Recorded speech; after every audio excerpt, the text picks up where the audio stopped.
Hey y'all, welcome to Blunt Talk, where we talk about nothing but the truth. This is episode 9 of the podcast. I'm Daniel, your host as always. Thank you for joining us. I'm very appreciative of the support and all the overall interaction you guys have done with the episodes on both on SoundCloud and on YouTube. You guys keep motivating me to give out content, and it just motivates me. I mean, I keep doing this for a reason. I love it. So without further ado, I want to introduce a very special guest from a Puerto Rican side of my family, none other than Fernan Frontera. How we doing, Fernan? Hey, what's up? What's up, Daniel? How we doing? Nothing much. I mean, I've just been chilling, applying to jobs nonstop, quarantine. Sounds fun though, right? I No? mean, I actually got my first call for an interview the other day, and I had it, and I just got called back today for my second round. Front flex on him. Okay. Okay. So which Wendy's we working at? Hmm? Which I hate you, bro. You ain't gonna put me like that. Nah. It's actually it's a small marketing firm up in Jersey. We'll see Okay. how it goes. We'll see how it works. Because I want to get myself in the foot in the door with business at least, since I'm a sports management major. So anything's good for the resume. You know what I mean?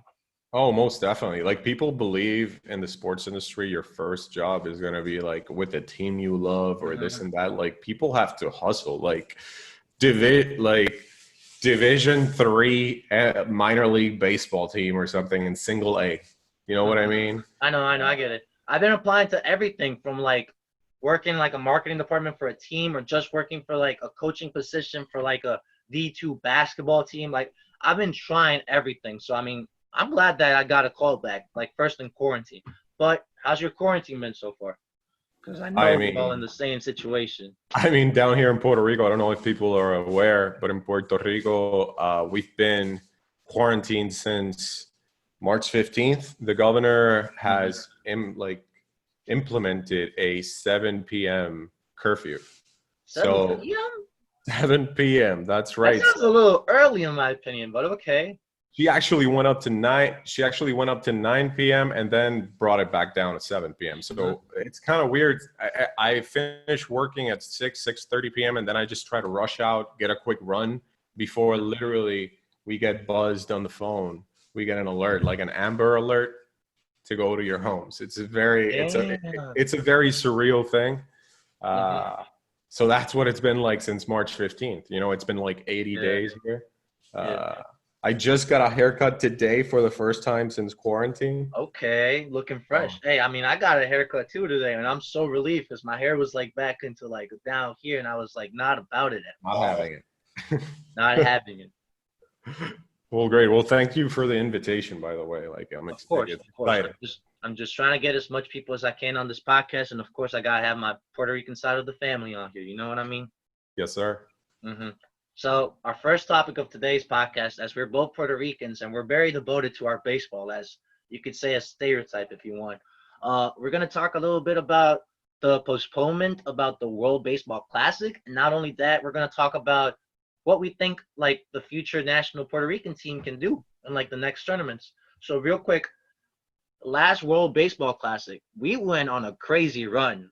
We went undefeated until the final, and then sadly we lost to the United States. But not every country can say they on a World Cup type tournament they go on an undefeated run. You know what I mean? It's very it's not seen. Most definitely. People forget that this is an island with less than 4 million people. At the time right now, it's 3.2 million people. So it's very surprising the amount of talent Puerto Rico produces, especially from the Carlos Beltran baseball academy. People don't really know that, but we've produced a lot of talents. And we talk about 2017, but in 2013 we actually reached the final as well, and we lost to the Dominican Republic. That's what I mean. We're just we're a little bit of KD. We're just finished second place and then second place and then second place, but I think it shows that at least finishing in the final, you know what I mean? It kind of makes it you can be we're proud for a reason. We're a good baseball country, and we're known for being good at baseball. Just you could say okay, we didn't win those last years, but we're still there. How many countries can say they made it to 2 back-to-back finals? You know what I mean? Most definitely. I mean, we beat the United States in the semifinals of 2013. So we didn't, it's not like we skated to the final. You know what I mean? It's just that Exactly. it was heartbreaking to lose to the Dominican Republic because I don't know if everyone's aware, everyone in the Caribbean is, The it's a rivalry. huge rivalry. It's a huge rivalry between us. So they got the better of us in the 2013 final. And what I think happened, these guys were just enraged and they had a chip on their shoulder. And that's why, what you were talking about, the run we made in the 2017 edition. That's the thing. Like, I feel like that's a good point because we lost to the Dominican Republic and then we came back with a vengeance. And then it was like, all right, we're not taking no mercy. Yeah. We're not losing to anyone. Like, in the first round of group play, we beat Venezuela 11-0. Yep. Yikes. We beat Mexico 9-4. And Venezuela is a good team, by the way. Like, Huh? Venezuela is a good They team. have is that Miguel Cabrera, right? Yeah, Or am I Miguel wrong? Cabrera. Yeah, Miguel Cabrera is from there. They have a couple. Francisco Rodriguez. They're closer at the time. Wait, Rodriguez is from Venezuela? Yeah, K-Rod. And they had a couple other players in Venezuela. 11-0 to open up, and then we actually beat in Mexico. Mexico 9-4, and then we beat Italy 9-3, which I find it hilarious knowing that Italy's like trying to do the baseball thing. You know what I mean? Out here with Anthony Rizzo trying to put a run. I don't know, man. You don't like that move? No, it's just like Italy's such a they're so passionate with soccer, and like when you think of Italy, the first sport or sport that they're good at, you think is soccer. So like it's funny to hear them about like baseball. You know what I mean? Because Europe is not that well developed in baseball. I mean, their manager is Mike Piazza. What else is there to say? Right, that's a good point. I'll give you that. Second round of the group play, we played Dominican Republic. We beat them 3-1. Then we played the U.S. We beat them 6-5, and then we beat Venezuela 13-2. Yep. So Venezuela actually inherited like 24 runs from us, 24 runs to 2 in 2 encounters. I don't think some teams in this World Baseball Classic even got to score 24 runs. You know what I mean? Like, that's sheesh. Sheesh. That's right. LeBron sheesh. And then in the semifinals, we played the Netherlands, which I honestly can't think of any Dutch baseball player besides Didi Gregorius. Jurickson Profar, I remember, is also with them, and they have a huge DH guy who I forgot his name now, but I remember in the first inning we started that game losing with a home run from him. Oh, They were supposed to go up like 3-0, and Yadier Molina made one of his plays where he actually caught Jurickson Profar sleeping in first base. And then this guy got a home run, and they started 2-0 on top of us. But then we slowly, we ended up winning 4-3. But they had a couple of good players. Like, it was a game we could have lost. yeah, I would say that that game against the Netherlands was one of the closest games we had. I don't remember that much from the game itself, but just looking at the scoreline and the fact that it went to 11 innings, that tells you that was a very hard fought game. Yeah, and surprisingly, I actually loved the fact that the Netherlands didn't step down to us. They actually were playing with the same Caribbean flair type thing, energy, sort of flexing. They were bat flipping all over the place. Every time, their pitchers were fist pumping in our face. And it's something we've become accustomed to because that's how Latin players play. But I was surprised to see that Amsterdam, Holland was also. Hey, I actually searched it up. In the roster they have Sander Bogarts, and they got Jonathan Schoop.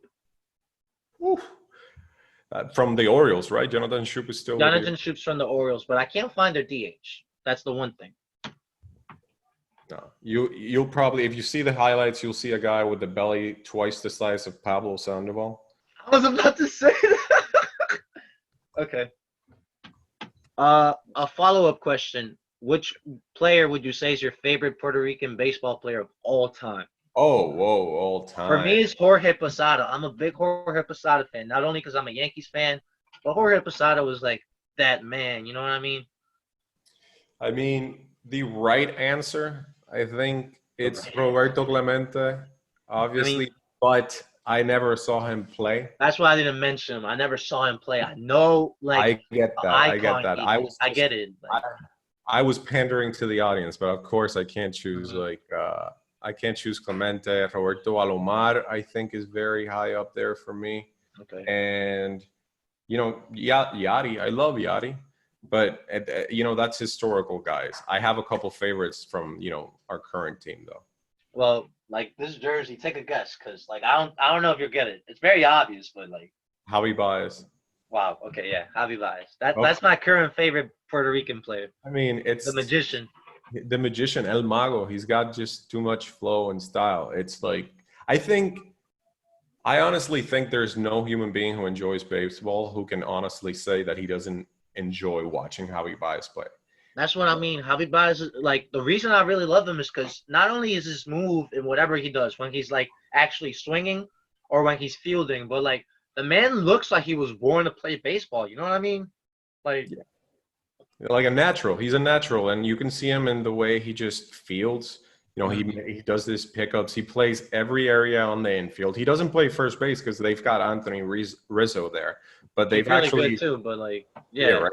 But they shoe him in like in second base, third base, shortstop, and it doesn't matter the position he plays. He's the best defensive player on the field. hmm It's remarkable. hmm So, what are your thoughts on the postponement of like the World Baseball Classic? What do you think is gonna happen? Because like we're all in a weird situation with sports. Like, sure, some sports are coming back. Like hockey announced the 2014 playoff. Which, side note, that's insane. Insane. Uh, Basketball is like doing Disney World, and now I don't know how the players are gonna feel like when they win a championship. Are they gonna say I'm going to Disney World, or are they gonna be like, no, I want to get the hell out of Disney World? Like, you know what I mean? I What do you love think? What do I you think love is how gonna that's the first thing that comes to your mind. By the way, like, happen? what are they going to answer with this? Actually, well, it's now that you mention it, obviously it's a weird thing, dynamic, everything we're going through. Soccer is coming back, but we kind of had an idea that this was going to happen once the Yeah, Olympics moved theirs. The Olympics moved to 2021, and that automatically put the WBC at odds because you don't want to have it the same year as the Olympics. It's not that like they would be competing, but still it was like foreseeable. And but so wait, yeah, wait, wait. There's no baseball playing in the Olympics. They recently, like in the last 10 years, they took away baseball from the Olympics, right? yeah. I mean, I just mean as a not venue, as an event, If the Olympics have the event of 2021, usually like, and they try to circumvent I their get what you mean. They're not trying to schedule everything in the year. That's why like you have the basketball World Cup and like the FIFA World Cup and like exactly. different years too. So they push it back 2 years, which kind of like throws everything up in the air. We sort of had an idea of what the roster was going to look like because some of the older guys were still going to make it, but now hmm it's pushed, I think, to 2023. So that changes a lot of things. We're going to have to rely on other prospects or players we haven't even seen play yet. That's a good point. Because like looking at our last roster, like there's people like for example Yadier Molina. He's up there in age a little bit now, even though he's like a stud for us historically. Like I feel like by 2023, it's I mean I don't want to jinx it or anything, but like he could possibly be like, yeah, I don't feel like playing for the national team anymore. I'm a little too old. And that's a good point. We gotta figure out like what players are actually going to be the ones representing like in the future. Because we have people like Javi Baez and Carlos Correa, like they're still decently young. And Francisco Lindor, how can we forget Francisco Lindor? But it's like you can't just like have like three people and like depend on those three specific people, like in this example. You know what I mean? We gotta have the full team be like actually like at a decent level. Yeah, I mean, there's a couple of guys that aren't going to be able to return, like, Beltran and Angel Pagan. Those guys are done. But, I was trying to draw up a possible lineup that we might see. For catcher, we mainly have three options, but we're probably going to go with Christian Vasquez. Christian Vasquez, I know he plays for the Red Sox still. Yeah, he plays for the Red Sox, and he's actually Ooh. what? You kidding?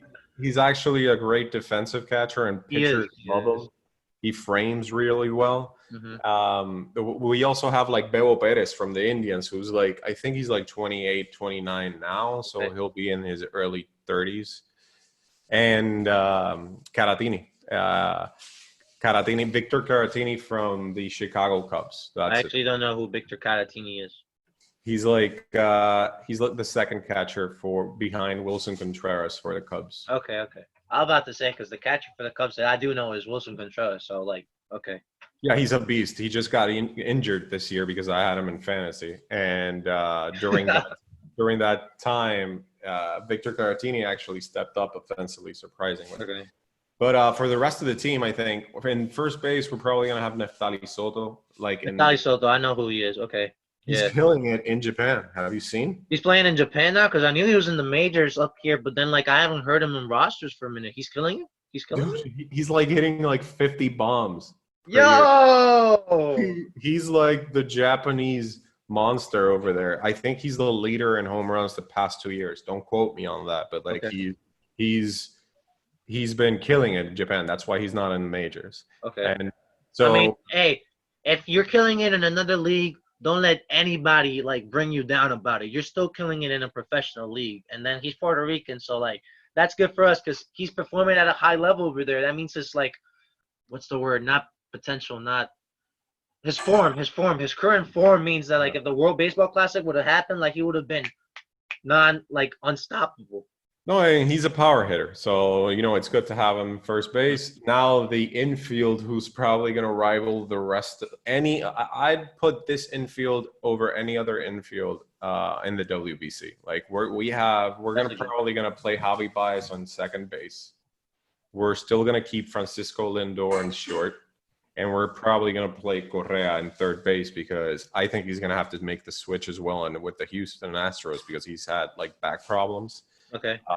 But still, that's an amazing infield. And we're probably going to end up filling out the outfields with Eddie Rosario, Kike Hernandez, and Elliot Ramos. I love Kike Hernandez. I don't remember which song, but I think as an intro song, he had like I Like It Like That, the one with Cardi B. Like that was his intro song, or like it was a Bad Bunny song he had as his intro for like when he stepped on the plate. Every time he would play it, I'd be like, that's my guy. Yeah, Kike's funny. Like people, if you don't follow him in social media, Yes, I know what you mean. His Twitter's hilarious. His Twitter's hilarious. His Instagram is as well. He's a fan favorite for the Dodgers, even though he's like a utility man. He basically is a utility man.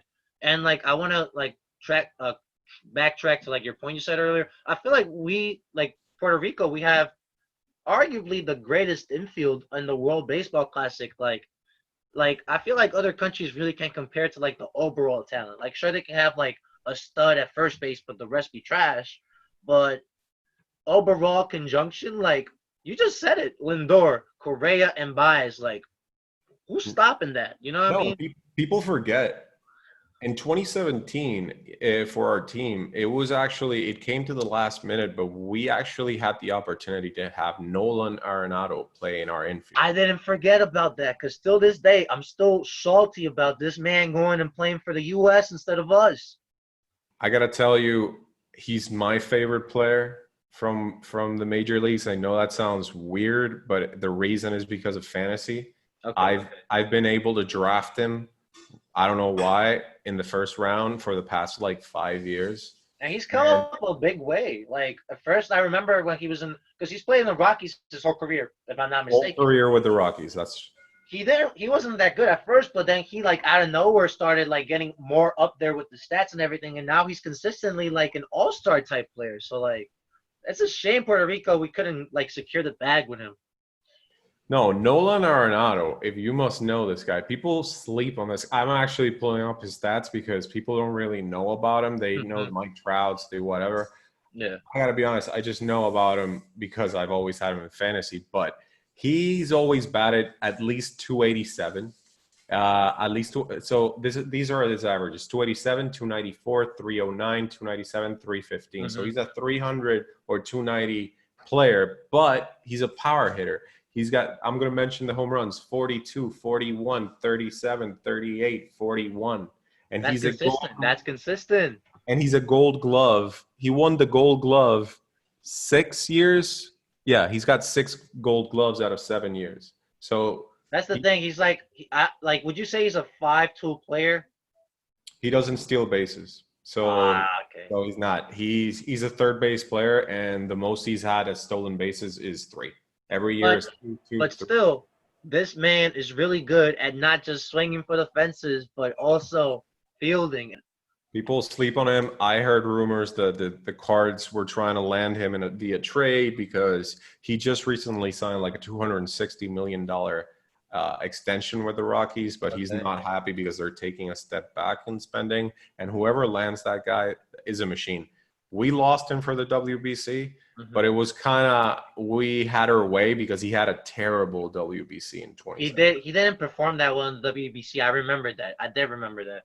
I felt bad for him, but I mean, on the other hand, he kind of left us hanging. So. Yeah. But overall, so would you say, what do you think of, if you had to rate it 1 to 10, what do you think our chances are of winning the next World Baseball Classic whenever it happens? Whenever it happens, it's all going to rely on the pitchers, to be honest. Like, my heart wants to tell you, like, we have a 9 out of 10 chance because we've been to the finals the previous 2 editions and whatever.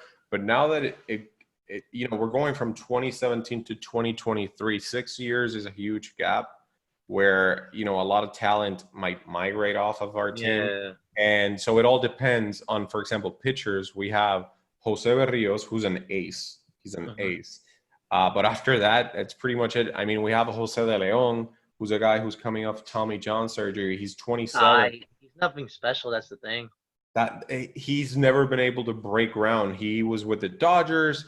He had a couple good starts. He was traded to Tampa Bay. In Tampa Bay, he had Tommy John surgery. That he was traded to Cincinnati for cash consideration. Like, and so now he's a 27-year-old starting pitcher in the minors. Like, the window's kind of closing on him. So it all depends on the pitchers, and we need a few of the prospects to step up. Elliot Ramos, Matthew Lugo, Eric Rivera, those guys. Got you. I have to agree with you. I feel like it's not a 10, but it's up there because at least we still have some of the fundamental talent and some of the key core players that were parts of like some of those like 2013 and 2017 World Baseball Classic finals teams. Yeah, So I agree with you. I'd have to say it's a 9 for me. And like I hope this is the time around that we can actually see Puerto Rico win it. I'm hearing you. Fingers crossed. Fingers crossed. Now onto our next topic. You're a die-hard Green Bay Packers fan. Tell me a little bit about it. Why the Packers? Like you're Puerto Rican, my G, but like, why did you pick the Green Bay Packers out of all teams? I'm gonna be honest. Um, the last time I thought about the Packers was in the 2020 draft, which we're obviously gonna speak on. But Mhm. after that, I sort of became gloom and like closed myself off from any other news until now that we're speaking. But like to give you a couple of history, I became a fan because of Brett Favre is the short answer. Okay. I grew up, I was born in 89, so I grew up in the 90s, all the NFC showdowns with the 49ers and Steve Young. My Gotcha. mom loved Steve Young. And obviously, like, we used to watch all those games, and just Brett Favre was just fun. Like, who doesn't love Brett to see Brett Favre play? He's a legend. He's definitely a legend. Like when you think of football, he's one of those people that at least people from like your generation, for say like the '90s, were like also us that saw him like in the later part of his career. We still acknowledge like the greatness. You know what I mean? He's up there in like the base and not baseball. Wow, and the football, like not Mount Rushmore, but you know what I mean. He's one of the greatest Yeah. players to play the game. Yeah, I mean, people might have him as a top 5 or top 10 quarterback of all time. I don't care where people have him. We're not doing rankings, but the point is, he's a stud. Yeah, he is definitely. And then what do you think about like the Green Bay Packers' success recently? Because like you guys have won one Super Bowl in the last decade, which was the 2011 one. But besides that, it's kind of been like up and down. I guess you could describe it. What do you think about like how you guys performed in this last decade? I mean, this is a type of answer that it all depends who you ask. Yeah. We actually won the 2010 season. It was just played in February 2011. But let's take a look at that decade. Like, when people ask us how well have we played, we've been a superb team. But if you ask anybody else that's not a Packers fan, they'll tell you they should have won more. And I think both things are correct. Um, if we take a look at the actual decade from 2011 to 2019, what we played, we've had 92 wins, 50 losses. So it's like a 65% winning percentage. And during the whole decade, we've won 6 NFC championship games. That's I'm really sorry, good. divisions, 6 NFC Yeah. divisions. And one of them we ended up in second place. So we only had 2 bad seasons. And those bad seasons were 2017, where Rodgers blew out his collarbone, Hmm. and 2018 when he got injured his knee early on in the first game of the season, and he played injured the rest of the way. Do you feel it's justifiable to say like to not to blame it, but to say okay, we didn't have a chance at winning the season because our star player got injured? Like, how do you feel about like when people say like the misfortune or like the whole point or view of saying like just because your star player got injured, that's the only reason you guys didn't win like or had successful seasons. Like I hate it because like in all sports, injuries happen. You know what I mean? And you really can't control them. Sometimes some people are just bound to get injured, but like it kind of sucks because like those two teams were kind of like I guess you could say if Rodgers was healthy that those years, they could have had a shot at the playoffs. You know what I mean?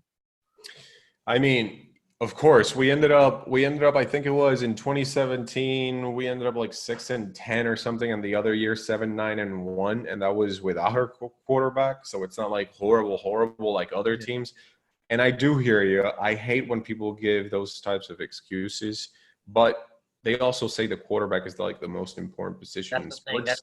That's And a so, fundamental position. That's a like, fundamental. let's just be honest with ourselves. If Kansas City Chiefs, Super Bowl champions, Mhm, mhm. went out and in week 2, Patrick Mahomes blows his knee and he's out for the rest of the year, and they miss the playoffs 7-9, you don't think it's valid for them to blame? Well, we lost Mahomes. Like, Yeah, yeah, I mean, it's not like you're going to get credit for anything, but it's yeah, fully understandable that if you lose Tom Brady, Aaron Rodgers, Patrick Mahomes, Russell Wilson, yeah. the team's just going to lose. That's Yeah, just that's a good point. Because it's matter. not like I feel like football is one of those sports. Is the sport that depends the most on that prime position. Because you could say, sure, in basketball there's a point guard and like he administrates the offense. In baseball you got a pitcher and like without a good pitcher then you're going not going nowhere. Hockey and soccer you got goalies and all that. But like football, a quarterback's prime priority and like thing that he has to do is pass the ball. If you It don't have a changes good it changes passer, your whole game plan. Like, if you don't have a backup, then you literally have to rely on your running game and just everything. Throw out the playbook. You need to mhm, in the middle of the season change everything up. So yeah, of course it changes everything. But mhm. if you ask other people, we've wasted Aaron Rodgers' years. Like, we've only had one championship, and we've had him since 2008. I think, the season that stands out is 2014. When people think about us wasting a year in 2014, he won his second MVP. That's the season we started 1-2, remember? And he Mhm. just told the press conference, like, relax, people, relax. And we ended up finishing like 12-4. And we actually lost the NFC Championship game to the Seattle Seahawks Was that after. one of those years that the Seahawks made it to the Super Bowl? Yeah, I believe so. Yeah, they beat us. They beat us. We were winning 19-7 with 5 minutes to go in like the 2014 season NFC Championship game, and we were playing Seattle. And all of a sudden, just Seattle exploded, and they ended up beating us in overtime, if I'm not mistaken. Was that the Like, same year that the Seahawks last play in the Super Bowl was like they decided to pass it instead of running it, and then the Patriots intercepted it? I think this was actually, yeah, no, I think this was the season that they actually won. Let me see, the 2014-2015. Yeah, oh no, the champion, you're right. The champions were the Patriots, and the defending champions were Seahawks. the the Seahawks. Yeah. I remember that Super Bowl very well because like I watched. It's one of those few Super Bowls that like I actually watched completely, and I was like, "All right, it's been working the whole game. You should run. You should run. You should run." What? You didn't run this one play? But real quick, I found it interesting. You said that like Aaron Rodgers has 2 MVPs. Not only that, 8-time Pro Bowl, 2-time All Pro, 1-time Super Bowl champion, and the Burt Bell Award winner. What is the Burt Bell Award? Because I actually don't know what the Burt Bell Award is. Actually, you can click on it because I don't know. I got you. If it would, He's I got don't so think many that awards. It's just hard to keep up. Bird Bell. Also, the Packers been around the NFL for 100 years now. It's like the 100-year anniversary. Did you know that? Yeah. Um, but anyways, to close it out, I mean, what can I say about the decade? It's been amazing, and we only have one championship to show for it. And now we've handed the keys of the franchise to like a young 30s head coach, which I like, Matt LaFleur. So let's see how this all pans out. Like The I'm Bird just Bell Award is like a Player of the Year award, basically. Oh yeah, that's basically the one they give to the runner up. Basically, if you don't get the MVP, you probably get that award just to make you feel good Oh, about okay. Because I yourself. was about to say, you have an MVP, but then you have a Player of the Year award. Real quick, because we're still on Aaron Rodgers. So you said you guys have him from 2008, but what year did he get drafted? Because he was the 24th pick in the first round by the Green Bay Packers. Did he get drafted in '04? Did he get drafted in '05, '07, or in '08? He got drafted in '05. I think he was with us like 3 years reserved behind Brett Favre. Right. Okay. I see you. I see you. Brett Okay. Favre was my favorite player, and I had all his jerseys, and it was just surreal and weird to buy the Jets jersey. It's probably around there I somewhere. know what you mean. Yeah, it's kind of weird when you see one of those players that's been with a team for a long time and successful, and then like it's in another jersey, and you're just like, I can't stand watching it. You know what I mean? Brady. It's gonna be weird watching It's gonna Brady be now. weird watching Brady. I thought he was gonna be like Kobe Bryant and just stay in the Patriots his whole career. Like he's done enough to cheat and try to win. Like at least stay there your whole career. I get the money and all that and whatever, but like you know what I mean? Like stay there. Just stay there. It's not that hard. Can you imagine Gronk in Florida? Oh, he's not gonna go to the games. I'm very sure about that. He's gonna be partying in Miami. I don't know how close Tampa's to Miami, but like, Hey, Gronk, where are you at? It's Sunday, bro. Oh, I'm in the Keys, Brady. I'm in the Keys. I'm like a couple screwdrivers, like Miami's up there. Like what? Oh, we had a game? What? I don't trust that. Like, I think it's cool because it's okay. Tampa's got a good team now, blah blah blah. But I feel like it's a little bit. You remember when Boston traded Kevin Garnett and Paul Pierce Yep. to the Nets, and then like the Nets were like, "Oh my God, we're saved," and then oh, we forgot they were old. Like Brady's a little old now. He's in his 40s, and Gronk's come back from a couple injuries, surgeries, and retirement. Like, do you think Gronk and Brady are actually going to be up par? I don't think so. I just don't believe it. I mean, Gronk's been very outspoken about the fact that his body just needed time to heal. Like he's had like 4 surgeries in his left forearm. Mm-hmm. He's had back surgery in like a couple of vertebrae. He's just been continuously hurt. And I think the time off, well, a full year off or two, is it? No, I think it's for a full year he's been off.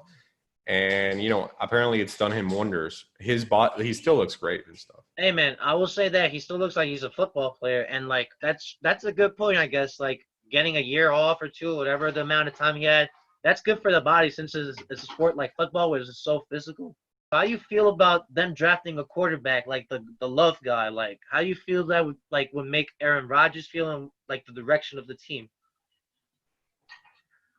I hated it, but that's the short answer. I'm okay. Let me just start by saying I understand if you have a quarterback on the board that you love, Yeah, and it's been obvious the 2 years I told you about 2017 and 2018, we didn't reach the playoffs because Aaron Rodgers got hurt. So we clearly didn't have a second option. It's yeah. also like he's almost like 34, 35 years old, or 36 almost. It's not 34. So you need to start planning about the future. I get that. Yeah, But the point is, they try to convey a message I'm not believing. Like, we had the 30th pick in the first round. And so I don't even need to mention the wide receiver needs we have. Like, we've never drafted a wide receiver in the first round ever during Aaron Rodgers' like tenure. We only give him like whatever 6th-round talents, and some of them have worked out and great.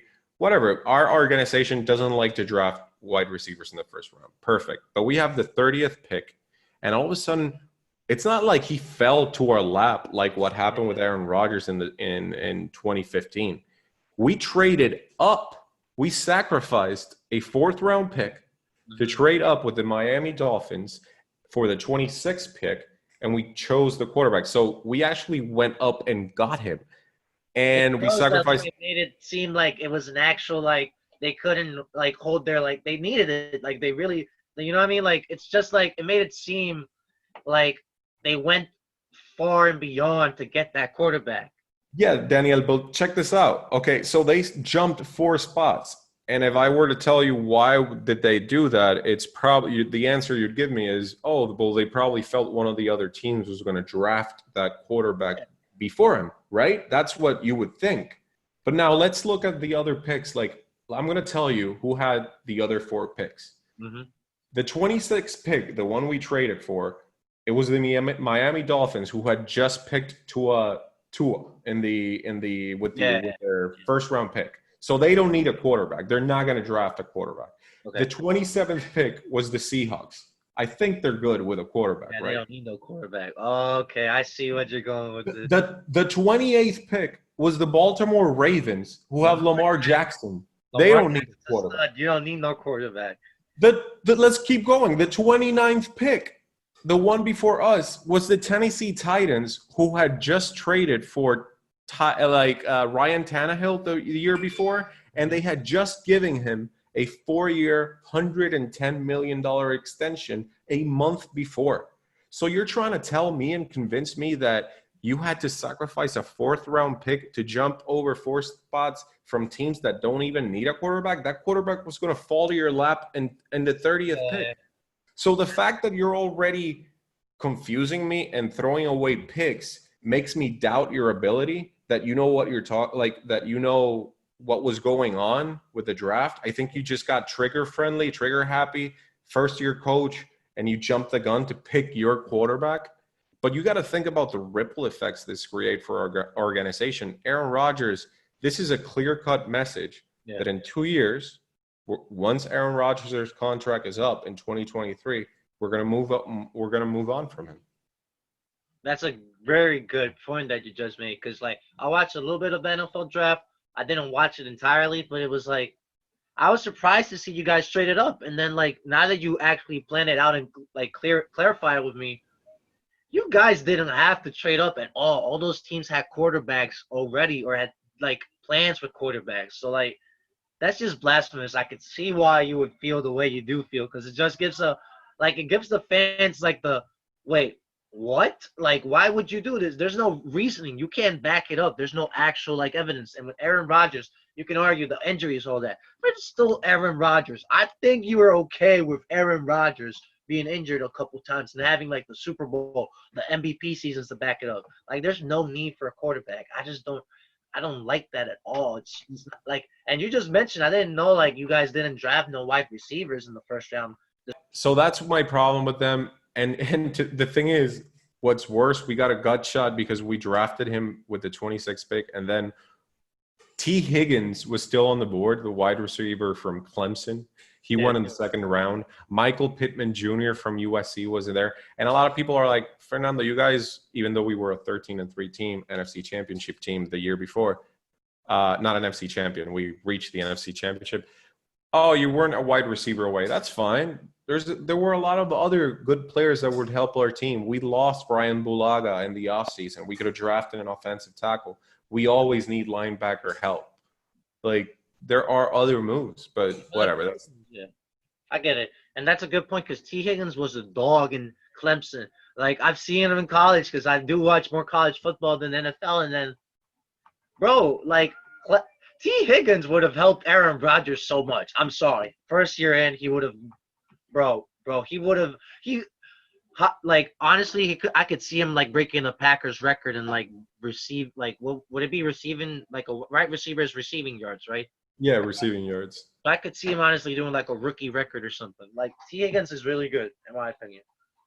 Isn't he like 6'5", 6'6" or something? Oh, he's taller than me, and I'm 6'5", so he's probably 6'6". I mean, Aaron Rodgers would have a feast with him. Like, he would just throw him in his vicinity. Mm-hmm. Well, yeah, that's my thoughts on the draft. They Like, do keep. you think Aaron Rodgers will be like down to like be like a mentor to like Love in that way or not? I don't think that's his mo. I don't think Yeah, he. You got to remember, people. It's not like he's the most friendliest guy, like out of the whole NFL. He's not a jackass or anything, but yeah, like he had a sour coming into the league with Brett Favre. So he wasn't taught anything. It's just part of the job. Like, we're competing for our jobs, our livelihoods. It's not like I'm going to give you a game plan of how to beat me. yeah. That's a good So point. that's how he came into the league. I'm guessing that's how he's still going to be. All right, that's a good point. Yeah, and Aaron Rodgers is not like the most friendliest person, from what I know. I hear he gets along great with his family. Hey, I mean, at least that's a positive. I'm kidding. I love you, Aaron. Just in case you're watching this, I don't know what I'm talking about. I love you. I'm gonna tag him when I post this episode. All right, so to like quickly go over like a little bit of trivia, and then we'll go on to like our last topic. Yep. So now this last question is gonna be a true or false. Okay. Mm-hmm. The all-time leading passer in Packers history is Aaron Rodgers. The all-time leading passer. You mean passing yards? Yeah, passing yards. No, it's Brett Favre. You're right with 61,000. It's Brett Favre. Yeah, he's number 2 right now. I think Peyton Manning broke his record, or Drew Brees too. He's like 2 or 3. Do you mean all time? Yeah, all time. But Favre is wait. So you're saying Favre's all time and like all time? Yeah, all time. Oh, because I was asking you like all time for like the Packers. No, I know for the Packers, but Oh no, because that's wow. I didn't know he was all time in the NFL. I mean, yeah, all time in the NFL. He's also the all-time leader in interceptions. You know what I mean? He's also Okay. I he, mean, he there's also pros had and the cons and touch. everything. You know what I mean? Yeah, he had the record also for for passing TDs, passing yards, a lot of records, but he also threw a lot of interceptions. No, that's good to know because now I can back up my NFL facts. Thank you. Thank you. Yeah. Lastly, our last topic. We're both soccer heads. So, like, you're a Barcelona fan, right? I am a Barcelona fan. That's right. I'm a Real Madrid fan. So, this is already how, like, the divide starts. Like, So, first off, we're going to do basically like a transfer rumor roundtable type discussion. We're just going to talk about transfer rumors we heard, basically, for the people listening. First transfer rumor, which is kind of already done, but I don't know all the intricacies and, like, how exactly it is. You guys basically are doing like a player swap with a fee, giving away Arthur and Nelson Semedo for Miralem Pjanic. no, that okay. Our main target this offseason, and we'll probably talk about him next, is Lautaro Martinez. But I don't know why the Barcelona board has always loved Yannick, who plays, for the Juventus since he was like 25, 26 years old. But he's never come. I'm not gonna lie, like Pjanic is a really good player in the midfield. He does everything from defending and passing and just like being like covering the whole area. And I Yeah, but we remember don't him need in him. do you remember, was it the 2014 World Cup? Which one was the recent that Bosnia Herzegovina qualified for? And they played 2018, Argentina. They played Argentina in the group stage. 2018. No, because that's Russia. It was the one before Brazil. It was Brazil. It was And the the Brazil Brazil World. one, like him and Edin Dzeko were the only ones like Bosnia Herzegovina had. So like I can see a little bit like why Barcelona would be enamored with like getting a midfielder like that. No, but he's a 30-year-old midfielder, and he's a 30-year-old midfielder who makes like 7.5 million euros in his salary, and we are kind of broke, and we have high salaries ourselves, and Juventus is actually offloading him because they want to reduce their salary payrolls. So we have Arturo Vidal, who's in the trade block, and we have Rakitic, who's also on the trade block. Bro, They're everyone both, in Barcelona is in the trade block. What you yeah, mean? everyone. So they're both 30-year-old midfielders. Why would I want to trade For for another one. I get that. I get that. like, we don't need him. And Arthur, are you serious? Arthur, I love Arthur. Arthur is a gem. He's It is. actually one of the best signings this board, who I give a hard time, by the way, our board.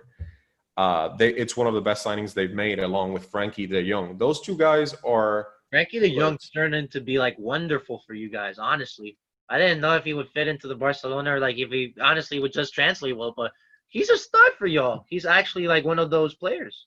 Those two are two of the best signings we've had in the past 5 years, I'd say. And Frankie, you got to remember Sergio Busquets. It's in his last couple Yeah, of years. We actually play to a fault in the 4-3-3 format, so it's incredibly important to have that defensive midfielder position void filled. We had Yaya Touré before with a lot of he's Yaya Toure. Yaya Touré, and then we have Busquets, who's been a standard there. Iniesta, And Xavi, like the Barcelona tiki-taki like build up. That style works with all. It has to start with the midfielders. You know what I mean? Your midfielders have to be able to create. well, first of all, it starts with our defenders have to be able to pass the ball Yeah, and maneuver the ball efficiently, like above average from every other defender. And then we only have three midfield players who need to last us the whole 90 minutes and create that tiki-taka effect so they don't lose the ball in numbers. And we're very dependent on high position players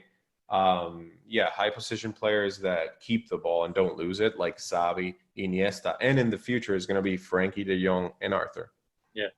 And that's a good point. You didn't mention earlier Lautaro Martinez because my Bleacher Report in ESPN is just all the time now. It's Lautaro Martinez said this. Oh, Messi said this. Oh, Barcelona said this. Oh, we're gonna get him. Oh, this is the price. This is this. This is that. You think it's actually gonna happen?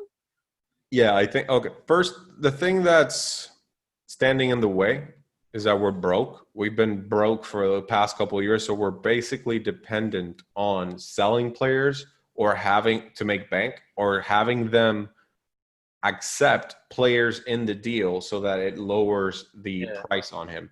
The thing is, he has on July 1st the exit clause every player has on his contract, where you can literally another team can buy you without the consent of your current team. You mean That buyout clause? Yeah, it's basically like a buyout. It's basically like a buyout clause that during a 15-day span in July drops down to 111 million euros. And so the plan for Barcelona was to outright pay that, like you're mine. Yeah. But with the recent COVID and other things, revenue has been impacted, obviously. And now they need to get players involved. The thing is, Inter Milan doesn't want to sell him. Obviously, he's a great talent, but I they don't know. see you selling them if you're Inter Milan. Like you have to pay a hefty fee. You know what I mean? Yeah, and so they're trying to rely on. They know Barcelona can't pay the fee, and they're relying on that, like saying if Barcelona wants him, they're going to have to pay the fee. But the point is, they have zero leverage because they offered Lautaro like an extension to try and remove that clause, paying him like double the salary, and he rejected it. So all of these things are signs of a player, and it's been fairly confirmed. All these rumors that apparently we have a 5-year offer on the table for him, and the salary and everything is like, we've reached an agreement. What's still going on is the negotiation, the back and forth with the team. They're trying to play it off like they just want cash. But when you don't have any other offers on the table because no other team has a chance to sign him, they're going to have to come to the negotiating table with us. They're going to have to eventually. It's going to have to go into negotiations. Is the only way I see it happening, actually.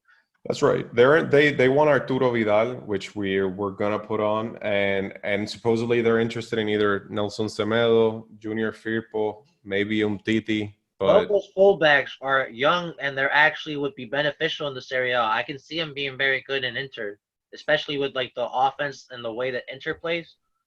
Like I can see them actually working out. But I don't. If I'm Barcelona, I'm not letting Nelson Semedo go anytime soon. I don't know. I don't know how you feel about him being a Barcelona like fan. Actually, I would wrap him up in a bow if it meant Lautaro Martinez. Okay. That's a good point. If it's for Lautaro Martinez, I can understand that. Yeah, like I would wrap him up in a bow because apparently I think his contract is up after this year, and the contract negotiations have already stalled in the fact that he wants a lot of money. and Barcelona isn't willing to match because we have a lot of like high salaries, and we're Yeah, just not going to pay Nelson Semedo over market value. that's a good. And yeah, and so no, we got to trade him. So it's either the Man City for Joao Cancelo, or it's in a deal for either Neymar, which is not going to happen. That's not gonna happen. I'm sorry. As much as I want to see Neymar back in Barcelona, that's not gonna happen. And me, because I'm a Man City fan too. I don't know. Like, I don't mean I like Nelson Semedo, but like I also like João Cancelo. So I mean, I don't know how to feel about that possible offer. But I mean, isn't Nelson Semedo younger? I think he's younger, so I can see why Man City would do that. Nelson Semedo might be like 24 years old, He's let's say. 23, I believe, if I'm not mistaken.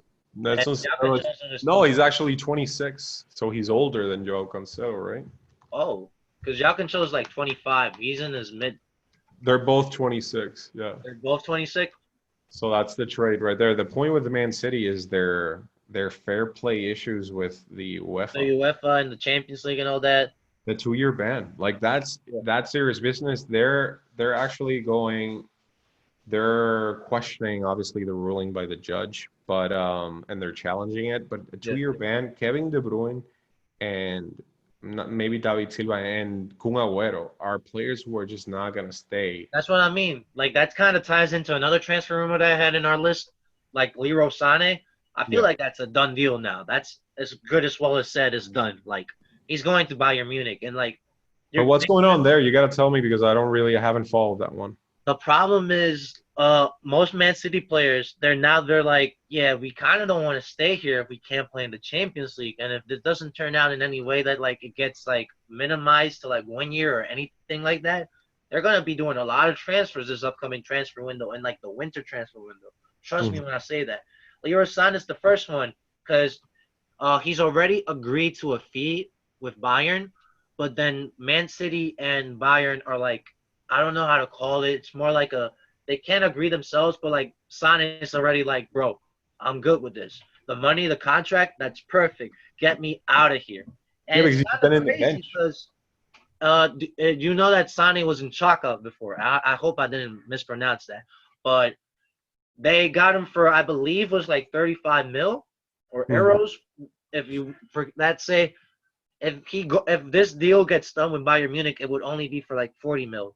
So like you're not really making a profit out of a player like Leroy Sané that's got like 15 assists, 15 goals, like back-to-back seasons. But hasn't he been like relegated to the bench with the He's been last? like a super sub. That's the problem. And like me as a Man City fan, I don't like it because we have Raheem Sterling, we have Leroy Sané, Riyad Mahrez. Kun Agüero, Mahrez.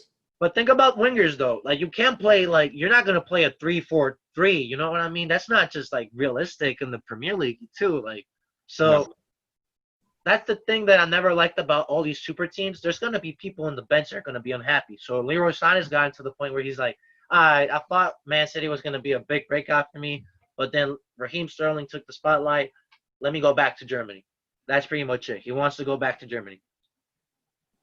Barcelona was actually looking at him, but we ended up buying, these other wingers like Griezmann and Dembele, and obviously it sort of fell through. But that's Leroy Sané is a great left winger.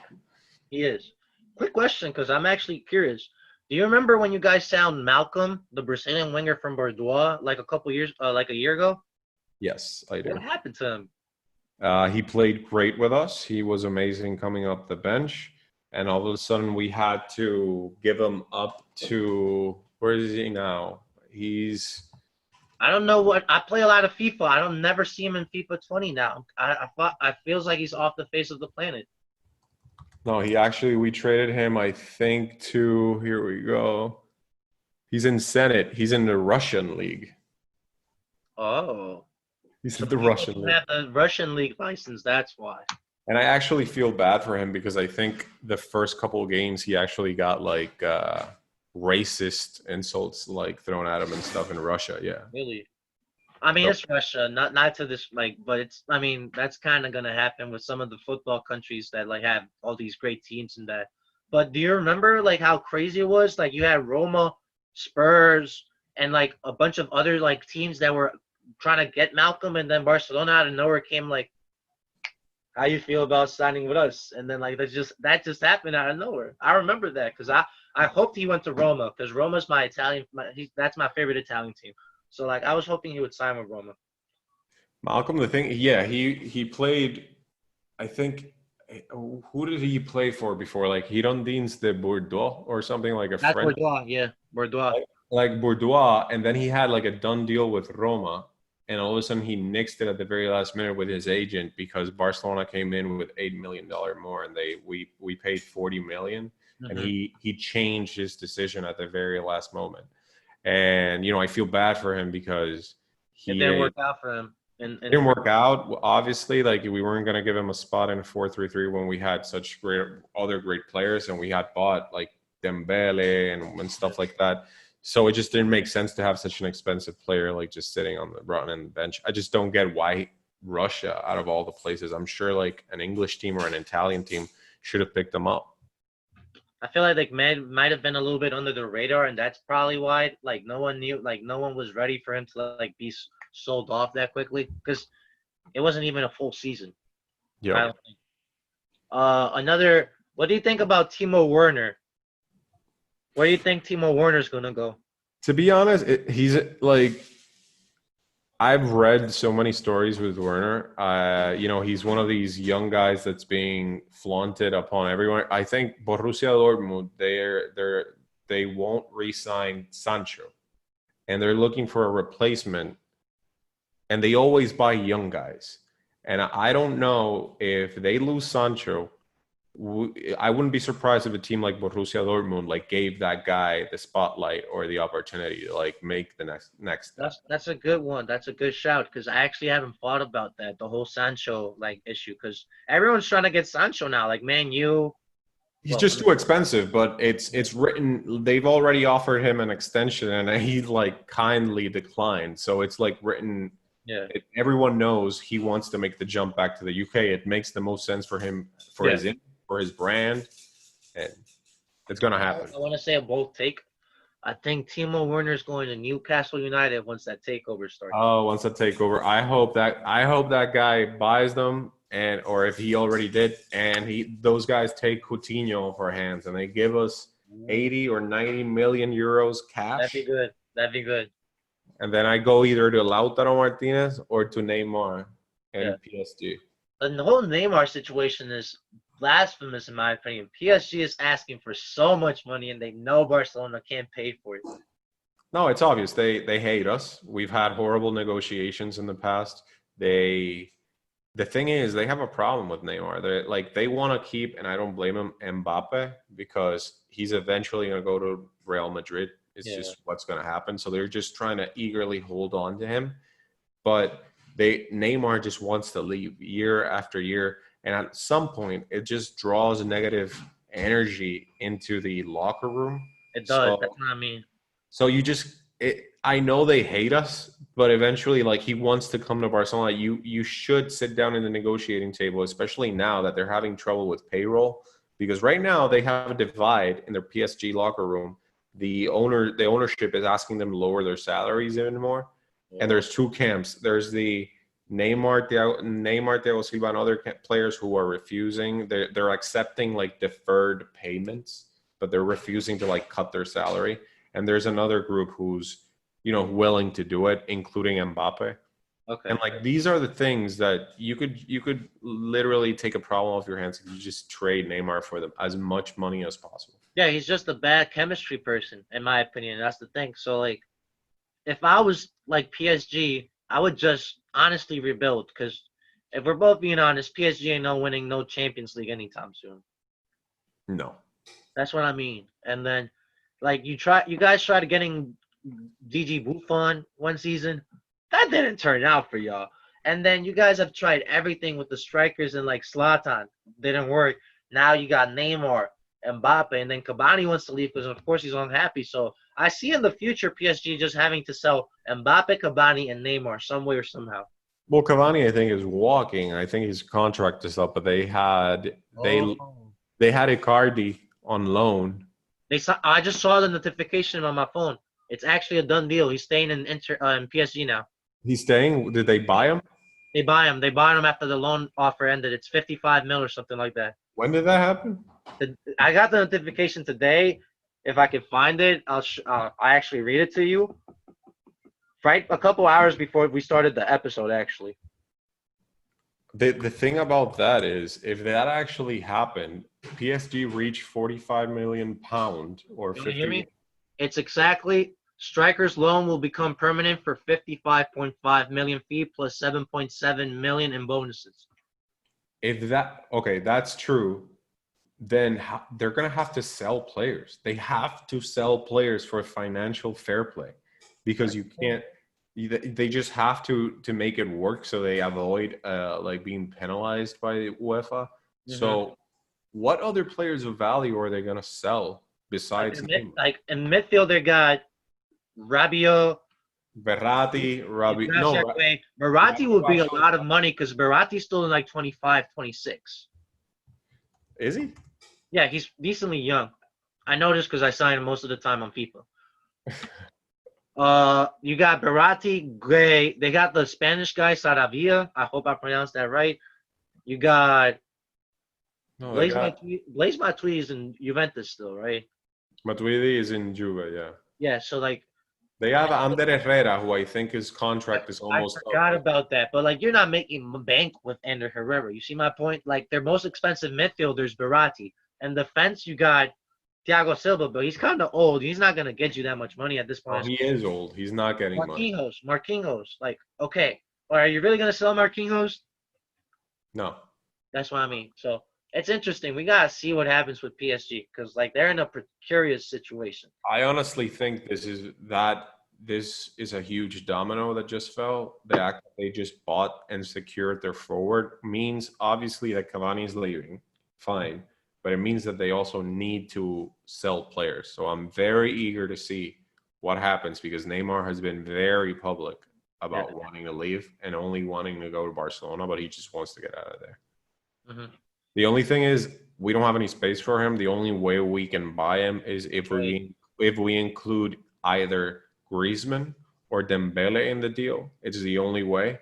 And both players have come out and said that they want to stay. So I don't see how. I like to see Griezmann in PSG since he's from France and they won the World Cup and like he was the star. Like that'd be pretty interesting. Well, both of them are French, like Dembele and. He's injured right now. I don't know how plausible that would be. Yeah, he's injured, but I think he's scheduled to come back in early July. Okay. Like it's not like he's already been out like 5 months, and it was a torn hamstring that are always tricky. He'll probably come back and play every other game just to keep his workload low. But let's just say the one Griezmann, the player needs to give his approval of the deal, and I just don't see that happening yet. Okay, so we'll definitely have to see because I want to see what happens because I'm a big Mbappe fan, so it's like Mbappe's going to Madrid. Yeah. Florentino just Perez. Seeing how everything falls down, like the dominoes effect, you know what I mean? Florentino Perez is like foamy at the mouth. Florentino Perez always gets his man, except Neymar, but he always gets his man usually. And, Zidane being the manager over there and the French connection is just, it has a lot of weight. Mbappe is just counting whether he wants to stay 1 or 2 more years in PSG. That's about it. Okay. Well, Fernan, any final thoughts before we end the episode? No, man. Thank you for the opportunity. We've already been here an hour, man. I feel bad for your listeners. It's all good, man. They can deal with it. They can deal with it. Well, again, I want to say thank you so much, my guy, for being on the episode. I really appreciate it. I wanted to have a little bit of Puerto Rican blood in here in the podcast series, so I really appreciate it. Thank you so much, and you're more than welcome to come on the later episodes too. That's right. I'm a returning listener as well, so I'm just glad you got it. Thank you, my guy. So for the listeners out here listening and watching, thank you so much, and peace out. Peace out.